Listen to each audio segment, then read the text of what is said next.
An earthquake is, well, the sudden shaking of the Earth's surface caused by the movement of tectonic plates. These plates are constantly shifting, and when the stress between them is released, it causes the ground to shake. This natural event can be mild or, extremely destructive. The Earth's crust is made up of massive plates that float on molten rock. These tectonic plates collide, pull apart, or slide against each other. Most earthquakes occur at the boundaries where these plates meet. The point inside the Earth where the earthquake starts is called the focus. The point directly above it on the surface is known as the epicenter. Earthquakes are usually strongest near the epicenter. Seismographs are instruments used to measure earthquakes. They detect and record the vibrations in the Earth's crust. The strength of an earthquake is measured on the Richter scale or moment magnitude scale, also known as MW. Small earthquakes often occur without being felt. Larger ones, however, can cause buildings to collapse and land to crack. The aftermath can include tsunamis, landslides, and fires. There are three main types of seismic waves: P waves, S waves, and surface waves. P waves are the fastest and arrive first. Surface waves are the slowest but cause the most destruction. After the main shock, smaller quakes called aftershocks can follow for days or even weeks. These can be nearly as damaging as the original earthquake. Aftershocks make rescue and recovery more difficult. One of the most destructive earthquakes in recent history was the 2010 Haiti earthquake. It killed over 200,000 people and left millions homeless. The country's infrastructure was not prepared for such a disaster. In 1995, the Kobe earthquake in Japan caused widespread destruction despite strict building codes. This event led to further improvements in earthquake engineering. Japan remains a leader in earthquake preparedness. Earthquakes can also trigger tsunamis if they occur under the ocean.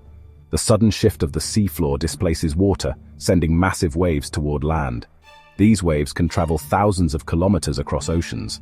Landslides are another secondary hazard caused by earthquakes. They can bury roads, homes, and entire villages. Mountainous and hilly regions are especially at risk. Liquefaction is a lesser-known but dangerous effect of earthquakes. It happens when the shaking turns solid ground into a liquid-like substance.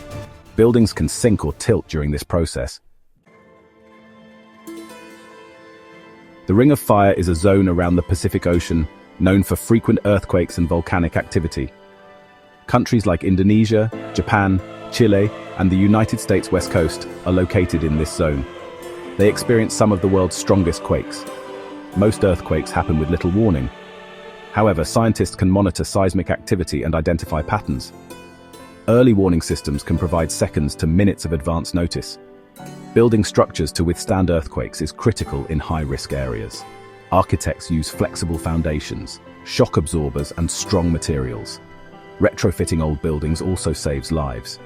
Emergency preparedness is vital. Families should have a disaster plan, including a safe meeting place and emergency kits. Drills and education help people respond calmly during an earthquake. During an earthquake, the best advice is to drop, cover, and hold on. Get low to the ground, take cover under sturdy furniture, and hold on until the shaking stops. Avoid running outside during the shaking. After an earthquake, check for injuries and damage. Shut off gas and electricity if you suspect leaks. Listen to emergency broadcasts for instructions. Rescue efforts after earthquakes are often dangerous and, well, really time-sensitive. Trained teams search for survivors trapped under rubble. Every second counts in the golden hours following a quake. Modern technology helps in disaster response. Drones, thermal cameras, and artificial intelligence are used to locate survivors.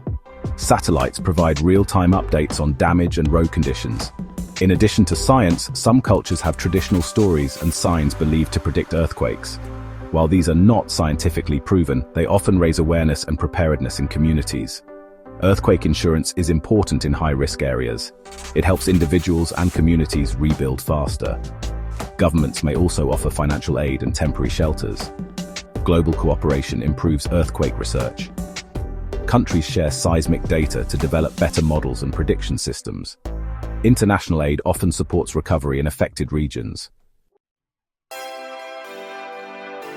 While we cannot prevent earthquakes, we can reduce their impact. Strong planning, construction, and education are the best defenses. Resilient communities recover faster and save more lives. Earthquakes remind us of Earth's dynamic and honestly, unpredictable nature. Understanding them helps us stay safe and prepared. With knowledge and readiness, we can face the tremors with confidence.